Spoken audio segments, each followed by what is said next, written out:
South ఇండియాలోనే అతి తక్కువ ధరలకే నాణ్యమైన రత్నాలని అందించే ఏకైక సంస్థ 6JVR. నమస్తే అండి, welcome to tree media devotion.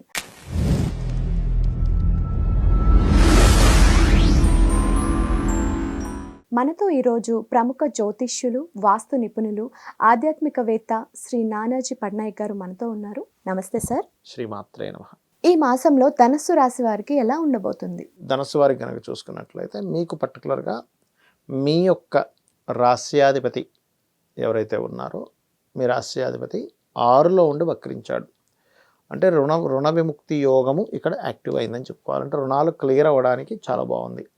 మరి ఫైనాన్షియల్ ప్లానెట్ కనుక చూసుకుంటే ధనాన్నిచ్చే కారకుడు కనుక చూసుకుంటే ఈ కుజుడు ఈ శని 3లో ఉన్నాడు, కాకపోతే 2లో శుక్రుడు వచ్చి కూర్చున్నాడు. సో 2లో ఎప్పుడైతే శుక్రుడు ఉన్నాడో ఏదో రూపంలో డబ్బులు మాత్రం వస్తాయి, అందులో ఎటువంటి సందేహం లేదు. అది ఏ రూపంలో వస్తాయి అనేటువంటిది ఏంటంటే కొంచెం విదేశాలకు వెళ్ళడము ఆన్లైన్ త్రూగా. ఆన్లైన్ అంటే మళ్ళీ మీరు షేర్ మార్కెట్లు ప్యాకెట్లు ఇవి కాదు, ఆన్లైన్లో ఏదైనా వ్యాపారం చేస్తాం, సర్వీసెస్ ఇవ్వడము లేకపోతే ఏదైనా ప్రోడక్ట్ అమ్మడం, వాటి ద్వారా వస్తుంది. అదేవిధంగా 4లో రాహు ఉన్నందుకు బయట దేశాల్లో పిఆర్ గ్రీన్ కార్డ్ హోల్డర్స్ అవ్వడానికి వీసా రిలేటెడ్ సంబంధించిన క్లియర్ అవ్వడానికి బాగుంది చెప్పాలంటే. కాకపోతే ఇక్కడ ఏంటంటే ఈ కొన్ని కమ్యూనికేషన్స్ విషయంలో కొంచెం జాగ్రత్తగా ఉండాలి. ఎందుకంటే ఈ 3వ స్థానంలో శని ఉండడం మంచిదే ఓ రకంగా చెప్పాలంటే, కానీ కుజుడు దృష్టిలో ఉంది కాబట్టి ఏంటి సహోదర వర్గంతో లేకపోతే ఏదైనా మాట్లాడేటప్పుడు ఎవరితోనైనా కమ్యూనికేట్ చేసేటప్పుడు కొన్నిసార్లు సీరియస్ మ్యాటర్ నడుస్తుంటే మనం నవ్వుతాం, అవతలడు కోపం వస్తుంది.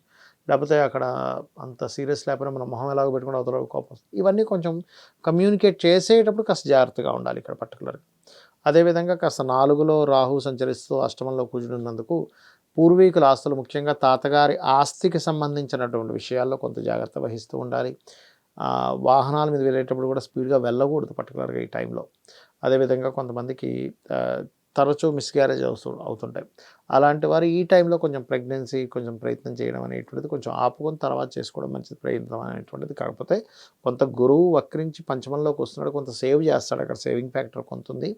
బట్ ఏదైనా కానీ ఈ విషయంలో కొంత జాగ్రత్తగా ఉండాలి. షేర్ మార్కెట్స్ విషయాల్లోని కొంచెం రెగ్యులర్గా షేర్ మార్కెట్ చేసే వాళ్ళు ఉంటారు. ఈ టైంలో ఏంటంటే ధనస్సు వారు తెలియకుండానే ఎక్కువ ఫ్లక్చువేషన్ టైంలోని లేకపోతే ఒకటి అక్కడ కనిపిస్తుంటే ఇంకోటి ఏదో వీళ్ళు ఫీల్ అయ్యి తొందరపెట్టి ఇక్కడ ఏదో లాభం వస్తుందని పెట్టడం లాంటివి చేసి కోల్పోతుంటారు. ఈ విషయంలో జాగ్రత్తగా ఉండాలి.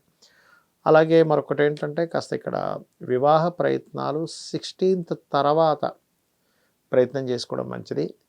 సాఫ్ట్వేర్ రంగాల్లో ఉండేటువంటి వారికి, ఫార్మా రంగాల్లో ఉండేటువంటి వారికి ఉద్యోగ ప్రయత్నాలు సక్సెస్ అవుతాయి. కాకపోతే కొంచెం నిత్యము గణపతిని ఆరాధించండి, ఎందుకంటే మార్పులు కూడా చూపిస్తున్నాయి. మార్పులు సడన్గా ఉన్నటువంటి ఇంకో దానిలోకి మారిపోవడము, సడన్గా లీవ్ తీసుకోవడం ఇట్లాంటివి చూపిస్తున్నాయి. కాబట్టి గణపతి ఆరాధన చేసుకుంటూ వీళ్ళు ఏదైతే సీట్లో కూర్చుంటారో ఈ సీట్లో కూర్చోనేటప్పుడు ఒకసారి గణపతిని తలుచుకొని కూర్చోవడము, ఇవి గనక చేసినట్లయితే పెద్ద ఇబ్బంది అనేటువంటిది రాదు. ఇక వీళ్ళు చేయవలసినటువంటి దేవతారాధన ఎక్కువగా లక్ష్మీ నరసింహస్వామిని ఆరాధించాలి. అదేవిధంగా మరొక విషయం ఏంటంటే లక్ష్మీ నరసింహస్వామి ఆరాధనతో పాటు సుబ్రహ్మణ్యేశ్వర స్వామి ఆరాధన చేస్తూ ఈ ఉద్యోగ సంబంధించిన సమస్యలు తీరాలంటే ఓం శ్రీమాతా శ్రీ మహారాజ్ని శ్రీమత్ సింహాసనేశ్వరియే నమః ఇది చేసుకున్నట్లయితే ఖచ్చితంగా బాగుంటుంది. ఇంకాస్త ఎక్కువ తీవ్రంగా ఉంది అంటే దగ్గరలో ఏదైనా గణపతి ఆలయాలు ఉంటాయి, అక్కడికి వెళ్ళి ప్రదక్షిణం చేయడము, గోవు కాస్త గ్రాసము పెట్టడం చేసినట్లయితే అన్ని విధాలు బాగుంటుంది. గురువుగారు, చాలా మందికి ఈ రాశి అని తెలియదు కదా, సో అలాంటి వారికి గోచారాలను ఉపయోగించి ఎటువంటి పద్ధతులను చెప్తారు మీరు? అయితే ఇప్పుడు మీరు అడిగినట్టుగా కొంతమందికి జాతక చక్రం ఉండదు. జాతచక్రం లేని వాళ్ళు ఈ శని కుజ పరస్పర వీక్షణ వల్ల అందరూ అసలు ఏం చేసుకోవాలి, ఇప్పుడు పలానా నక్షత్రం తెలియదు, రాశి తెలియదు, అలాంటి వారు ఏం చేసుకోవాలంటే ముఖ్యంగా ఈ శని కుజుల యొక్క ప్రభావం ఫస్ట్ 1 month ఎక్కువగా ఉంది, దాని తర్వాత ఒక 4.5 months దీని యొక్క ప్రభావం స్వల్పంగా ఉంటుంది. సహజంగా దీనివల్ల ఏంటంటే మనకి సొసైటీలో కూడా కాస్త గొడవలు, మనం ఆల్రెడీ ఈ క్రోధినామ సంవత్సరంలో కాస్త గొడవలు ఎక్కువ అవుతుంటాయని చెప్పుకున్నాం. అదే పరంగా మనకి క్రోధినామ సంవత్సరం వచ్చినప్పటి నుంచి అలాగే ఉంది పరిస్థితి, అంత గందరగోళ పరిస్థితే ఉంది, మనం చూస్తూ ఉన్నాం. గొడవలు కానీ మత కల్లోహాలు కానీ ఎవరు గుళ్ళో ఏదో చేస్తున్నారు ఇట్లాంటివన్నీ ఉన్నాయి. అయితే ఈ శని కుజులు పరస్పర వీక్షణ ఉన్నప్పుడు రాహు దృష్టిలో కుజులు ఉన్నప్పుడు ఎక్కువగా అవుతూ ఉంటాయి. ఇంకా అందుకని కాస్త ఈ వాటర్ ప్లేసెస్కి వెళ్ళినప్పుడు కానీ ఎక్కడైనా మనకి గొడవలు అవుతాయి అనుకున్నప్పుడు కానీ కొంచెం జాగ్రత్తగా వెళ్తూ ఉండాలి. ఇంట్లో ఒక్కసారి నరసింహస్వామిని కానీ అమ్మవారిని కానీ లేదా ఆంజనేయ స్వామిని కానీ తలుచుకొని బయలుదేరినట్లయితే త్రుటిలో తప్పుతాయి చాలా విషయాలు. ఇది మెయిన్గా గుర్తుపెట్టుకోవాలి. అదేవిధంగా మరొక విషయం ఏంటంటే ఇక్కడ కొంతమందికి జాతక చక్రం ఉండదు. జాతక చక్రం లేని వాళ్ళు ఈ రెమెడీ చేసుకోవాలి. ఇంకోటి ఏంటంటే చాలామంది ఏమనుకుంటుంటారంటే గోచార గ్రహాలే మొత్తం రూల్ చేస్తాయి అనుకుంటారు. కాదు, గోచార గ్రహాలు ఏంటంటే జస్ట్ బలాన్ని ఇస్తూ ఉంటాయి నడిచేటువంటి మహాదశకి, నడుస్తున్నటువంటి సిచ్యువేషన్స్కి. అయితే దీనికంటే ముఖ్యంగా ఏంటంటే మీ పర్సనల్ చార్ట్ చూసుకోవాలి. అంటే మీరు పుట్టినటువంటి తేదీ, నెల, సమయము, అదేవిధంగా ప్రాంతము, అంటే ఎక్కడ పుట్టారు, వీటిని తీసుకొని మీ లగ్న బలం ఎలా ఉంది. మీ లగ్నం బలంగా ఉందనుకోండి, ఆటోమేటిక్గా ఏమవుతుందంటే మీరు చేసేటువంటి ప్రతి పనిలోనే సక్సెస్ఫుల్గా వెళ్తూ ఉంటారు. మీరు అంటే లగ్న బలం వల్ల ఏమిటి వస్తుంది అంటే మీ స్ట్రెంగ్త్, అంటే మీరు స్ట్రాంగ్గా ఉన్నారా లేదా అనేటువంటిది మీ లగ్న బలం చెప్తుంది. మీ స్ట్రెంగ్త్ అవ్వాలంటే ఏం చేయాలో చెప్తుంది లగ్న బలం. ఇప్పుడు ఫైనాన్షియల్గా రావట్లేదు కొంతమందికి, మీ ధనాధిపతిని చూసుకోవాలంటే మీ ధనకారకుడు ఎలా ఉన్నాడు. ధనాన్ని ఇచ్చేది కేవలం 2వ అధిపతి ఒకటే కాదు, 12 భావాలు ధనాన్ని ఇస్తాయి. కానీ ఒక్కొక్కరికి ఒక్కో భావం ధనం ఇస్తుంది. అంటే కొంతమందికి రియల్ ఎస్టేట్లో వస్తుందంటే 4వ భావం వల్ల, కొంతమందికి ఎడ్యుకేషన్లో వస్తుందంటే 9వ భావం 2వ భావం కలయికల వల్ల, ఇంకొంతమందికి వ్యాపారాల్లో వస్తుందంటే బుధుడు వల్ల, ఇంకొంతమందికి సర్వీసెస్లో వస్తుందంటే 12వ అధిపతి ధనాధిపతి కలవడం వల్ల, విదేశాల్లో వస్తుందా అనేది చూసుకోవాలి. అదేవిధంగా కొంతమందికి అంటే సోదరులే శత్రువులు అవుతూ ఉంటారు. ఎందుకు? బికాజ్ ఆఫ్ 3rd హౌస్ పాడైంది. అదేవిధంగా మరి కొంతమందికి అంటే ఉద్యోగం రాదు, ఎంత ప్రయత్నిస్తున్నా. అలాంటప్పుడు లలితా సహస్రనామాల్లో ఓం శ్రీమాతా శ్రీ మహారాజ్ని శ్రీమత్ సింహాసనేశ్వరి నమః చేసుకోవచ్చు, లేదా ఓం మాణిక్య మకుటాకార జానుద్వయ విరాజితాయై నమః అనే నామస్మరణ చేసుకోవచ్చు. ఇవి చేసుకోవాలి. అలా కాకుండా కొంతమంది ఏంటంటే అసలు విదేశీ యోగమే ఉండదు, విదేశాల కోసం ప్రయత్నం చేస్తుంటారు. అసలు 12వ అధిపతి మీ జాతకంలో విదేశాలకు వెళ్తే బాగుంది అంటే మీరు ఇక్కడ ఉండడం వేస్ట్. లేదు 12వ అధిపతి బాగాలేడు అంటే విదేశాలకు వెళ్ళడం వల్ల వేస్ట్ అవుతుంది. అది ఆ క్లారిటీ అనేటువంటిది మీ జన్మజాతకంలో ఉంటుంది. కేవలం 12వ స్థానం అంటే విదేశాలు మాత్రమే కాకుండా ఇన్వెస్ట్మెంట్స్, మనం చూడండి రైట్ టైంలో ఇన్వెస్ట్మెంట్ ఏదైనా చేశామంటే అది కలిసి వస్తుంది. రైట్ టైం ఇన్వెస్ట్మెంట్స్ ఎట్లా తెలుసుకుంటాము? మీ 12వ స్థానం ఏదైతే ఉందో అది ఫ్రూట్ఫుల్ అయ్యే టైమ్స్ కొన్ని ఉంటాయి. ఈ టైంలో ఇన్వెస్ట్మెంట్ చేస్తే మంచిది, ఈ టైంలో ఇన్వెస్ట్మెంట్ చేస్తే మంచిది కాదని రెండు ఉంటాయి అక్కడ. అది రైట్ టైం ఇన్వెస్ట్మెంట్ ఎప్పుడు కూడా మంచి ఫలితాలు ఇస్తుంది. ఆ రకంగా ఏంటంటే మీది రైట్ టైం ఇన్వెస్ట్మెంటా కాదా అనేటువంటిది ముఖ్యంగా తెలుసుకోవాలి. ఓకే, అది మెయిన్గా చూసుకోవాలి.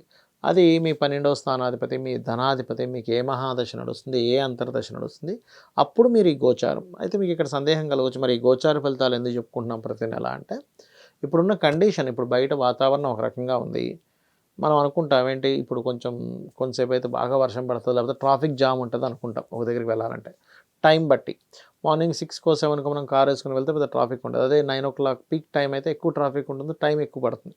అది మనం బయట ఉండే ట్రాఫిక్ని క్యాలిక్యులేట్ చేసుకుని మనం ఎలా అయితే ముందుగా బయలుదేరడమో, ఆ టైం సరిపోయేలాగా ఎలా బయలుదేరతామో, సేమ్ యాజ్ ఇట్ ఈజ్ గోచారం కూడా అంతే. ఇప్పుడు గోచార గ్రహాలు ఈ ఫలితాలు ఇస్తున్నాయి కాబట్టి ఈ ఫలితాలు ఇచ్చేటప్పుడు నేను ఈ ప్రయత్నం అనేటువంటిది ఇంకొంచెం ఎక్కువ ఎఫర్ట్ పెట్టాలి. లేకపోతే నాకు ఈ ప్రయత్నం కరెక్ట్ కాదు అనేది, ఇప్పుడు ఉదాహరణకి పంజాగుట్ట నుంచి గచ్చిబౌలియో వెళ్ళాలనుకోండి. మీరు పంజాగుట్ట నుంచి గచ్చిబౌలి ఉదాహరణకి ఖాళీ టైం ఉంటే 15 minutesలో వెళ్ళిపోతాం. అదే పీక్ టైంలో అయితే 45 minutes పట్టచ్చు. అప్పుడు మీ ప్రయత్నం 15 minutesలో వెళ్ళాలంటే వెళ్ళలేరు, 45 minutes టైం కావాలి అక్కడ.